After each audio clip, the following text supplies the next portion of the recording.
Welcome, everybody. Welcome to the Legendarium podcast. I am Craig, your host, reminding you to go to thelegendarium.com where you can find past episodes. You can find the link to Patreon. You can find the link to our Discord server where you can join in the conversation. And I think that there is going to be a lot of conversation to be had after an episode like this one because I'm joined by Samit Basu, who is actually joining me from India. Welcome, Samit. Thank you, Craig. It's an absolute pleasure to be here. You've been extremely accommodating with time zones and other such horrifying things, and I'm very excited to be in this conversation today. Me too. You are our furthest geographical guest so far, which I think wouldn't be hard. I don't think you can get much farther away than where you are. So, no, pleasure to have you here, and always happy to work with time zones and whatnot. I'm a night owl. I'll stay up however late I need to. Doesn't matter. So today's topic is we're going to be talking about a couple of different things, kind of areas of your expertise, or at least areas of emphasis, I would say. And the two things we're going to be talking about is dystopian fiction. Kind of as a concept. What is it? What does it mean to read it? What does it mean to write it? What is dystopian fiction, and why is dystopian fiction? I think these are interesting questions. And then the other one is writing across different media or mediums, or however we should say that. Because you write, and I wrote this down. Let's see. You've got quite a bio. You're a novelist known mainly for science fiction and fantasy work, also a film director, a writer of comics, animation, short stories, children's books, and nonfiction. My good Lord, that's a lot of stuff. It's many years and not much social life. Who needs a social life? You have a rich inner life, right? Well, yeah.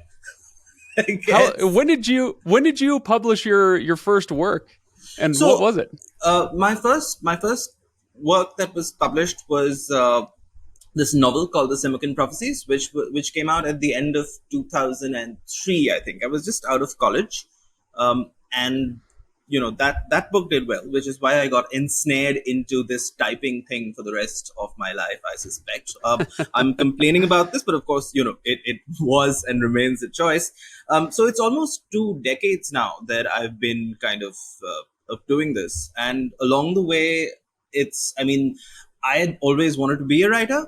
I had no idea that I would wind up, working across media and all of that, because really, 20 years ago, there wasn't so much opportunity, especially in India, to cross fields. But times changed, exciting opportunities came up, and and I was always like, oh, I can also do comics. It seems, let's do it. I still have to properly write a show and write a video game to do a grand slam, I think. But we'll get there. Oh, absolutely. Oh, if you were going to write a video game, what kind of video game would it be? I have almost written 2 video games. One was supposed to be this kind of RPG, but more like an action RPG scroller type thing.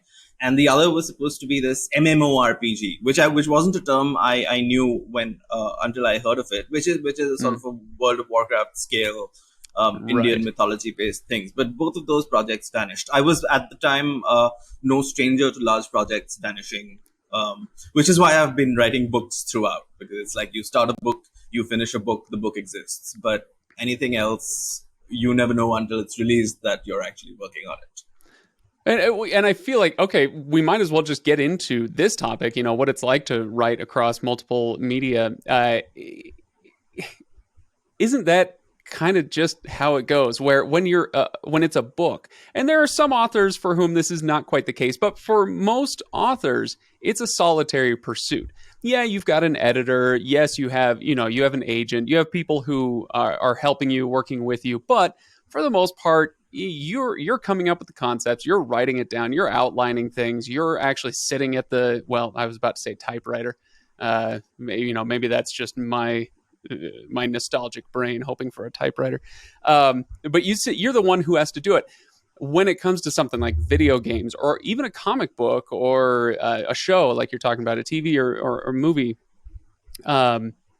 there's a whole cast of people who have to make that thing happen. It's not just up to you, right? Is that, do you find that frustrating, or do you enjoy kind of that teamwork aspect when you're working on those other types of projects?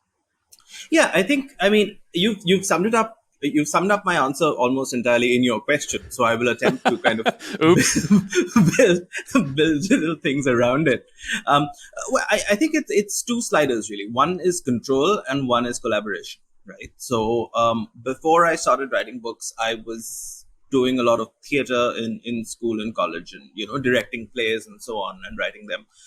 And so I found that it was so when you're very young, the challenges of collaboration and creative control are, it's a good time to do it, because you get to sort out and sort out your feelings about conflict in collaboration, and also how controlling you need to be about anything that you're trying to build. And you also get to experience what you enjoy about the process. So what works for me really with books is exactly what you said. It's that you can execute it pretty much by yourself, or at least you can execute a first draft by yourself. Then after that, of course, you have to engage with um, editors who will improve your book. You have to engage with various aspects of publishing. But by and large, the unless it's a pre-commissioned book, or it's a specific book that someone's asked you to write, and I haven't really done any of those as books, as purely books as yet. The lovely thing about books is that you get to start and finish it on your own, and you get to be in charge of the voice, everything in the book. So you're basically, in terms of purely executing an idea, you're executing pretty much every aspect that a large crew would be doing for a film or a video game or other more complicated projects. But it is a very lonely process. And if you're someone who enjoys collaborating with other people, then it is actively nice to get into the pit, argue it out with everyone else who's who wants to shape how the project is going. And especially for a film, there's over 100 people at any point of time who have a point of view on what's happening, but who actively want to make it better. So if you're Right. in a collaborative project, it's very nice to, I mean, you get a sense over time of who you're working with, who's able to make the overall idea, the overall story, more than the sum of its parts. And sometimes you come across people who are making it less. So it's a question of how much choice you have to work with the former group of people and avoid the latter group of people, because it can be frustrating, especially when the more corporate aspects of storytelling, which overshadow our modern era of storytelling so much. When it becomes committee decision making, when it becomes endless chain emails and meetings every other day with people who don't really know what the project is, that really makes you yearn to go back to writing a book. So what I try to do is, my magic formula really is that I will write books until I'm feeling really alone in the universe. Then I will do some massively collaborative project until I get tired of people. Um, Yeah, so that makes sense. so I just bounce back and forth among them to make sure that I'm not completely losing my mind at any point of time, because they're all Do lovely. you consider yourself to be an outgoing person? Because I think a lot of people who aspire to be a writer would say, oh, I love the solitary pursuit. I love sitting by myself. I'm an introvert, all that. Do you, where do you put yourself in that camp?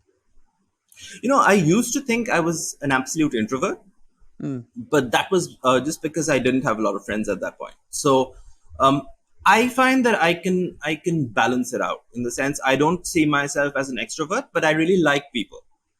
But I There also you go. get tired of them.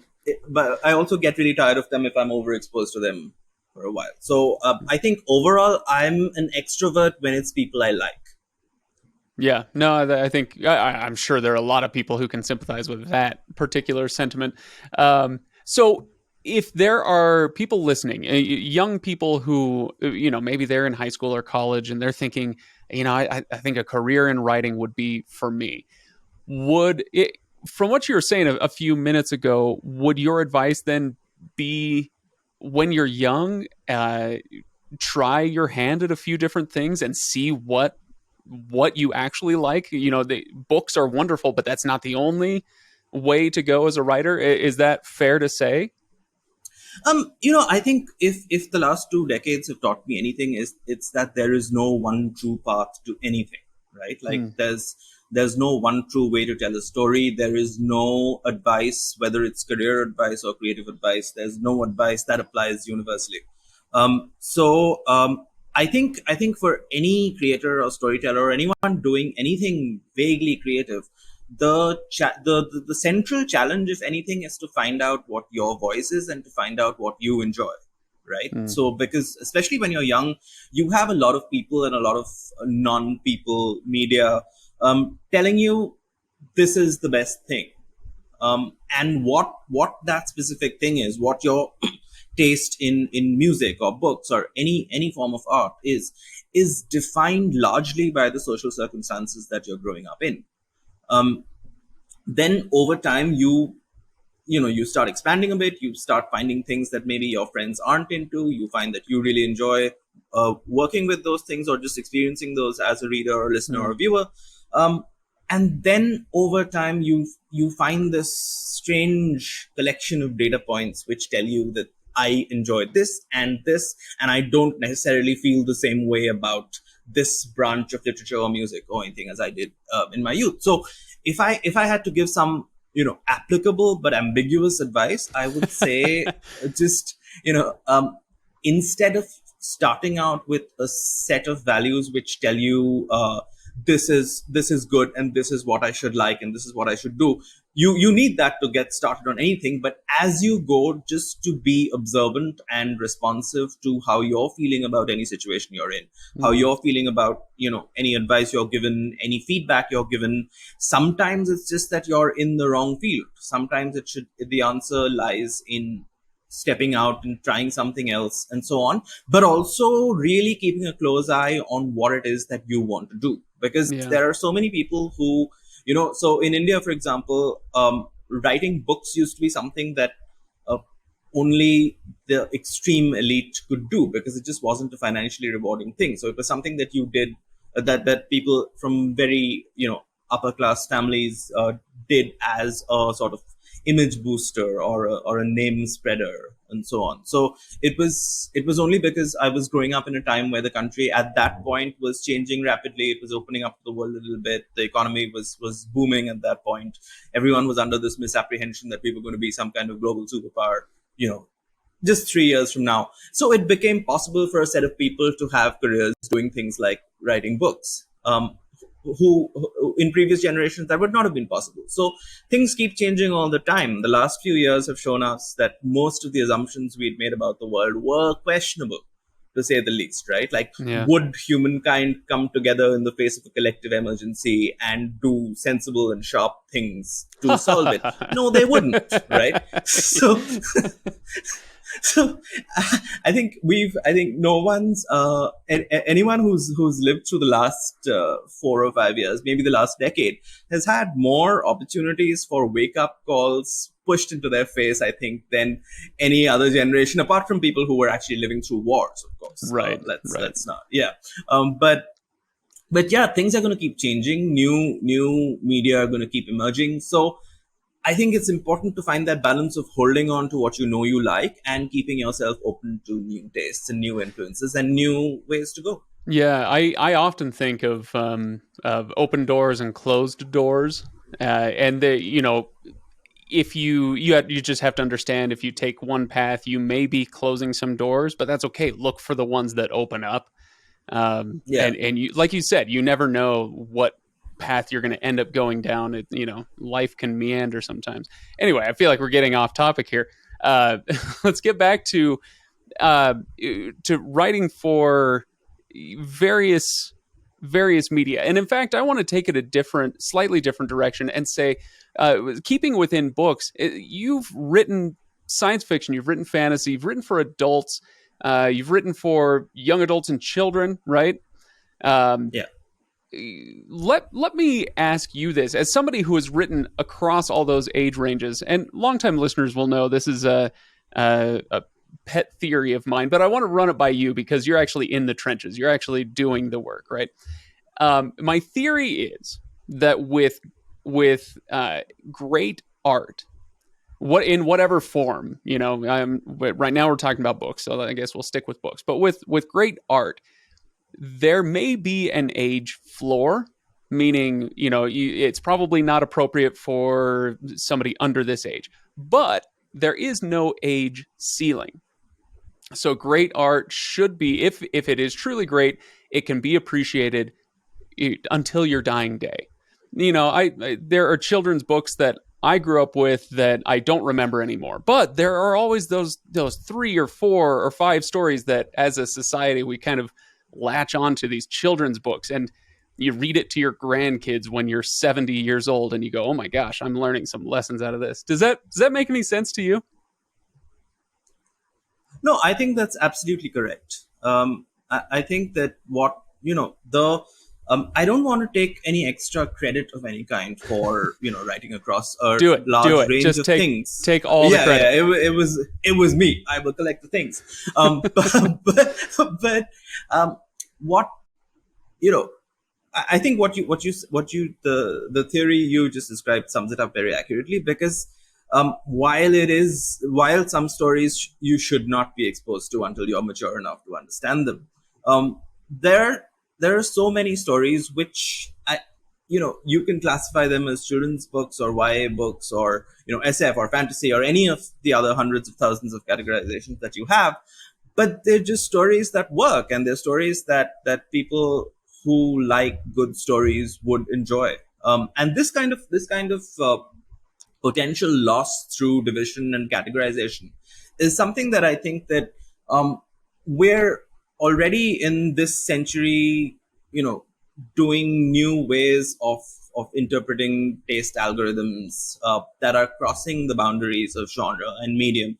The way that we're consuming media is changing rapidly, right? Like I find, for example, that I have to spend so much time just catching up on shows and movies that are must see TV, etc. Yeah.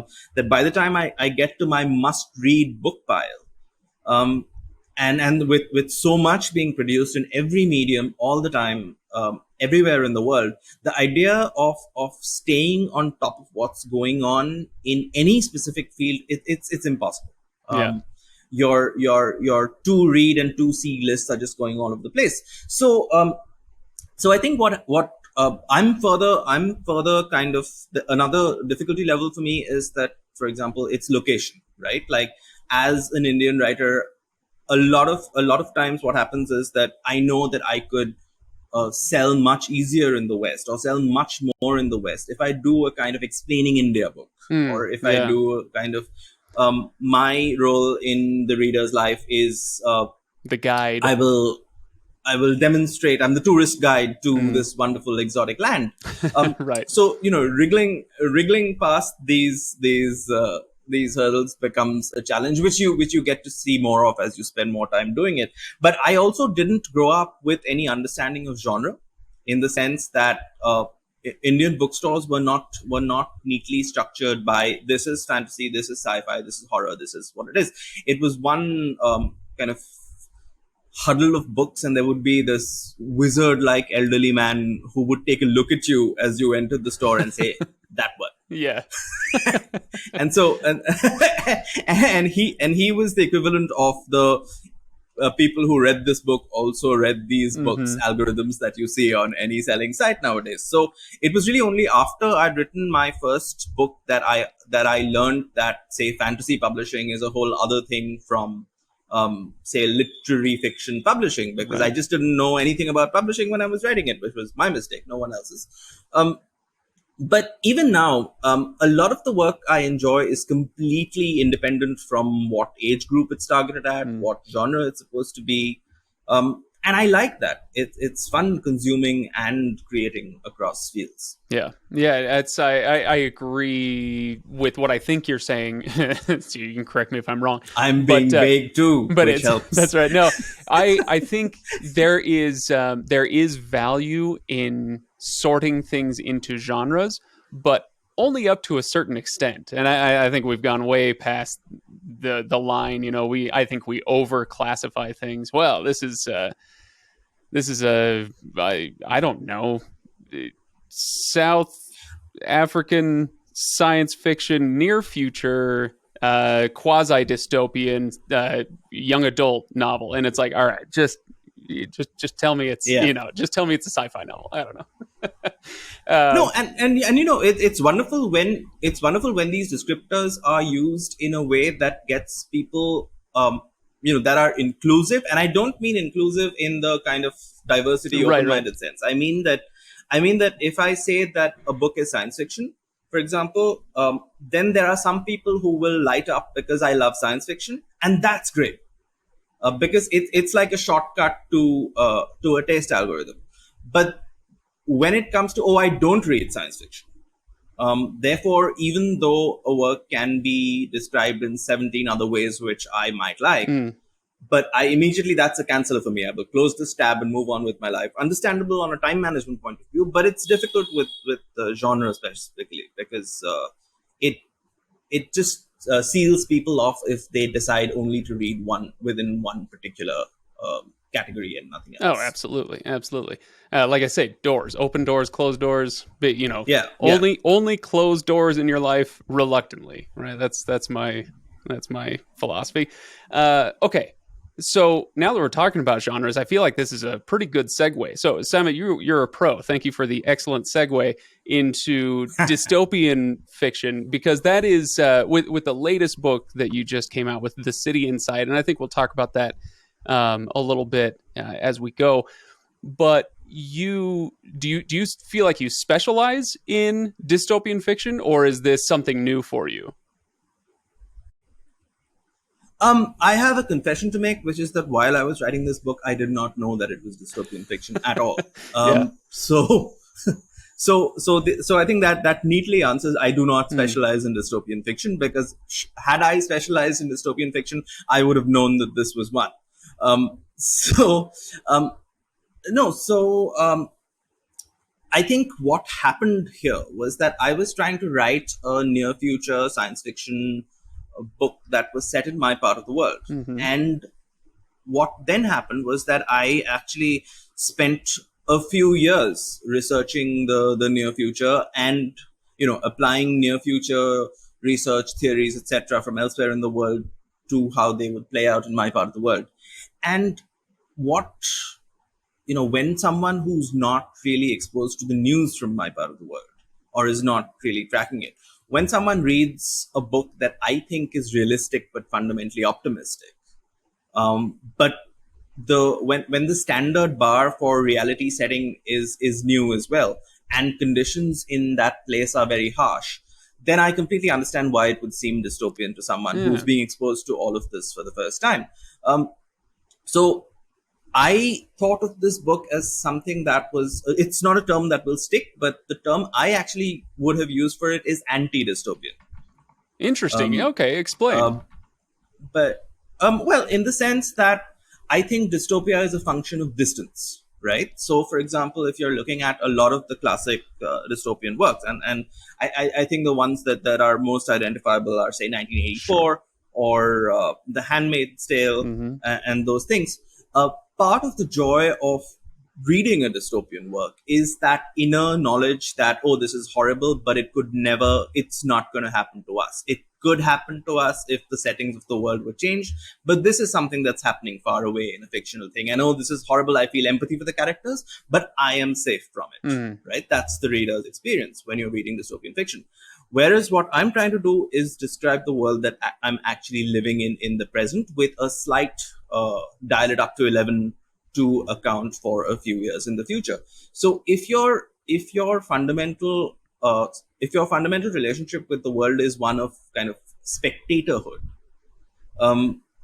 only then can you experience that the feeling that dystopian fiction really tries to give you. Yeah. Which is, imagine how horrible it would be if these things were happening where you live.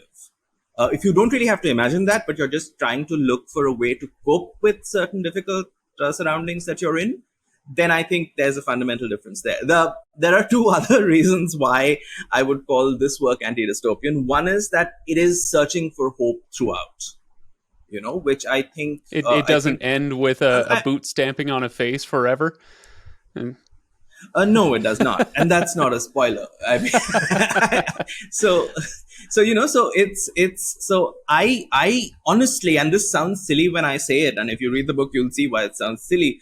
Um, I thought of this as a pragmatic but fundamentally optimistic office comedy with drama slices, right?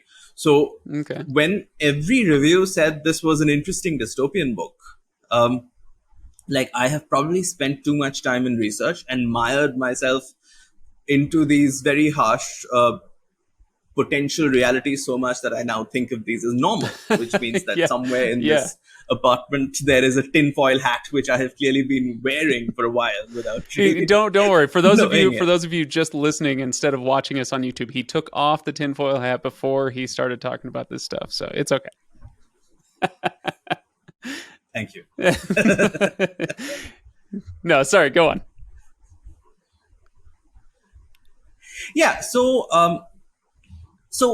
when I'm reading dystopian books, I'm first of all, it's a lot. Every dystopian book is a lot, and if the point of the book is this kind of, I will give you some really harsh imagery to jolt you out of the stagnant comfort of your life, I usually lose interest about halfway through, because it's like, you're giving me nothing. Tell me why these characters want to go on, tell me how they're changing, tell me why they're meaningful to me, instead of giving me bleak stuff. Because if I want to experience bleakness, and I don't want to experience bleakness, first of all, but had I wanted to, I could just have read a history book.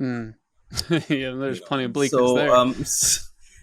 yeah, so no, I'm not really an expert in dystopia, but again, having seen the Yeah. responses to it, and when I was reading it for edits and so on, I get it. I mean, it completely ticks all the boxes that you need for. I mean, it's an oppressive government, it's a surveillance society. There are really I mean, I really tried to keep violence, physical violence, visceral violence, kind of, really, we will add value through to this book with a lot of trauma. I kept that out, Yeah.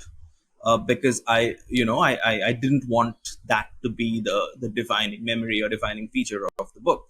So yeah, but I completely failed at my this is not a dystopia So, well, you thing, said something because earlier that I thought was really interesting, that I kind of wanted to dig into, which is that sure. that readers from a certain background or geography or time, might not see, or they may be more inclined to see this as a dystopian work versus, if you're saying, hey, this is the world that I live in, or at least it's the world as I see it. I don't necessarily see it as dystopian. I'm curious if we can get into any specifics of what you mean by that, in your book specifically, or maybe in any others. What are some of the features that some people might say, oh my gosh, that's horrific, and somebody else might say, yeah, that's life. Does that make sense? I think absolutely. I think one fundamental feature is the sense that this is not a world that can be saved through heroic actions. Because I think if it's fundamentally ingrained in a reader that your protagonists, through personal change and effort and talent, etc., can push forward, or do some kind of revolutionary act, or do some kind of heroic act, and because the world fundamentally is a sane and logical place, things will fall into place, or things will get transformed into a way where everything is fixed. It's like so many say a lot of dystopian YA, for example, ends with a revolution. Right. You bring The Hunger down Games would be a you great bring down the example bad of that. guys. Yeah, you bring down the bad guys, and the system is self-correcting, right? And that is a very charming faith in the institutions that govern the place that you live in. The idea that yes, these are bad people, they definitely need to be taken down, but the idea that the next lot of people will be better, It's you a know that is fundamentally optimistic.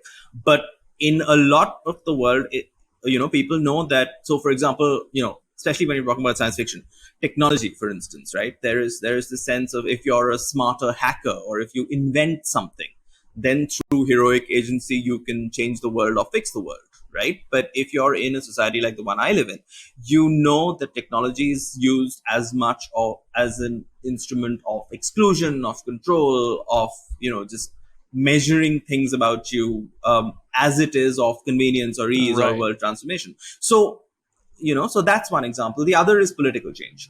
Let's say you're in a hypothetical country that has a hypothetical evil regime Sure. governing it, Okay. right? Um, you need to be able to trust the revolution. You need to be able to believe in, the opposition, so to Right. speak, um, as you build your revolution. And if you can't do that, then where are It's you? yeah. I mean, So, we could the go yeah, in real world terms. We could talk about the French Revolution, and it's okay. Great, you got rid of the yeah, king. Now bring on the Jacobins. Okay, great. You know, Reign of Terror. yeah, yeah, Fantastic. yeah. There you go. So it's so when you so when all of that, when the idea that yes, the people currently running things are terrible, but we don't know who's better, and so you're always kind of bouncing between a which is the lesser evil here. I'm going to support that.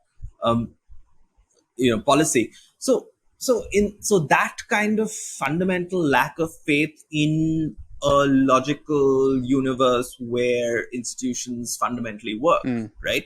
That's something that you don't experience if you are in a situation in your life when there is a fundamental order to the right. universe, and bad things when they happen are disturbances to that order, but you have a fundamental faith that this can be corrected, So, oh right? no, go on, go So on. yeah, no, go on. I mean, I don't want to Oh, that's ramble on okay. these Yeah, things. that's Just the nice thing is I'm the host and you're the guest, so I can let you ramble as long as I want.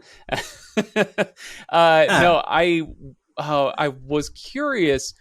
You described yourself as optimistic and your book as fundamentally optimistic, but I have to admit the way you're talking doesn't sound very optimistic. There isn't an order. You can't count on the system self-correcting or people doing the right thing. The world is chaotic and all these things. So it doesn't sound optimistic. What does optimism mean to you in this context of your book or even just your worldview?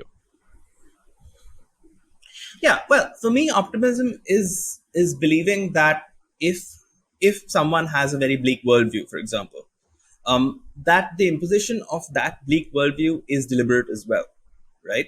So if you have if in a world, whether the present one or the future one, you are deliberately being fed the idea that there is no hope Hmm. possible, that this is just the way things are and this is the way things will always be. There's been no shortage of oppressive regimes in the history of the world, anywhere in the world, where normal becomes a situation where you think that this is how it's going to be until the end of time. But every evil empire has also fallen. And so for me, optimism is even when the world around you is trying to convince you that fundamental change is not possible, that a world where things work is not possible. um, Even there, this has happened before, it will happen again, but there are always people who will get you through this, and there are always people who, even in the middle of all this horrible harshness and bleakness and terror, um, are finding ways to work together with other people to not only find within themselves the strength to overcome this impression, but also make the world better in some ways for whoever they Hmm. can. Expecting them to save the world is unreasonable, but expecting them to save a few people and work through various ways to make systems better is something that we should all hope for and Hmm. strive towards. And so that for me is optimism. And that's really what the book is about. The book is about people who, in situations where it seems like they're never going to be able to fix the world in any way, find ways to cope with both the kind of regimes of propaganda and surveillance that they are under, and ways to really think about and work towards fixing whatever they can, even if they can't change everything. Yeah, Which I think is it's is a yeah. we I think that is pretty we have a optimistic. tendency, I think, in our social media age to wildly expand our perceived sphere of influence, and say, like, if I'm not changing the world, then I'm not, quote unquote, doing the work, or however people want to talk about it. And while it's not that those things aren't important, it's not that you shouldn't care what's going on in the world or anything like that, but contracting that perceived sphere of influence and saying, you know what, I can be a good person to myself, to my family, to my neighbors, to my community, my city, whatever, and just understanding that if an opportunity comes along to affect larger change, great. But for most of us, most of the time, it's going to be much more localized, much more, even sometimes internal, right? Yeah, and it depends entirely on how much privilege Mm. you have, how much access you have, how much ability you have to change whatever it is that you can change. So it's completely unfair to find some, random young student, for example, and say, "Why haven't you fixed everything?" But in a way that is a Oh, message that goes absolutely. out, like you Yeah. you are not, so it's that thing. So I'm picturing a near future where, for someone, um who is not fighting on a survival day-to-day basis, but who is stuck in the routine of a job, of a circle of friends, just having what you'd call a comfortable life. Some people would call a privileged life, others would call a mid-level life. So it's really a book about those people learning to overcome both the surveillance that they're under, and the distraction and propaganda that they're always subjected to, and to find out who they are and what they can do. Because, and not just in a "I'm feeling very guilty because I'm not Right. doing enough" way, but taking that to step two and saying, "But what I can love I it. do? What abilities do I have? What influence do I have? For me, in my particular situation, how can I make the world better? Because I want to, and I don't Yeah, know I how." love that. It's the antidote to despair, right? Oh, I can't Yeah, fix yeah, everything, so all is lost. All is not lost, right? So, um, yeah. What can I fix? I I have to love it. find I that love out. it. Okay, so Summit, let's wrap this up. The book is The City Inside. And we've talked about the genre that it may or may not sit in, and we've kind of talked around it a little bit. But for those who have enjoyed this discussion and have had their interest piqued by this, why don't you give us a little synopsis or an elevator pitch? What is the book, and why should people pick it up? All right. So, The City Inside is a book set approximately a decade in the future in Delhi, and it follows these two young people, Joey, who is a reality controller. That's a producer for the multimedia, multi-reality live streams of an influencer. And influencers in this near future are extremely important determinants of not only celebrity culture but also politics, propaganda delivery, and so on. So it's a lot of it is set in the workplace of near future influence. So Joey is this young woman with her heart absolutely in the right place, who is trying to figure out what to do to make the world better in any way she can, and cope with the very harsh realities that she's in, because she's living in a world where she's protected by her privilege from being a part of the immense violence that is happening in the Mm. shadows around her. And the other main character is this young guy called Rudra, who's a childhood friend of hers, who's from this very privileged family with a very shady business that he's trying to escape from. So as the book proceeds, there's a series of incidents. There are scandals, there are mysterious shady figures, there are hidden revolutions, as they experience these, and as the world kind of spins out of their control, they try to find ways to cope with the world they're in, and to figure out ways to make it better. And There that's you what the go. book is about. Awesome. That's an intriguing premise, and it had better be, because I just ordered my copy, so it'll be here in just a day or two. I'm going to enjoy reading it. So, Samit, Thank you. I hope Summit, it works. the book is The City Inside. I hope other people will check it out. And when you do, anybody listening out there, when you grab a copy of The City Inside, I want you to tweet that at me, or just email me the picture of you holding the book or something, so I can hashtag Legendarium moves product or something like that. Yeah. No, I want to. I would love to see people reading that book, and I will do the same. Anyway, Samit, thank you so much for stopping by. I hope you enjoyed your time. Thank you, Craig. Thank you, Legendarium, and thank you everyone who watched or heard this. It was just lovely being here. Reminder, go to thelegendarium.com, sign up for Patreon and Discord and all the things. Check out the past episodes, and let me know what you think of this one. We're doing more of these kind of topical episodes rather than book episodes, and I hope people are enjoying them as much as I do.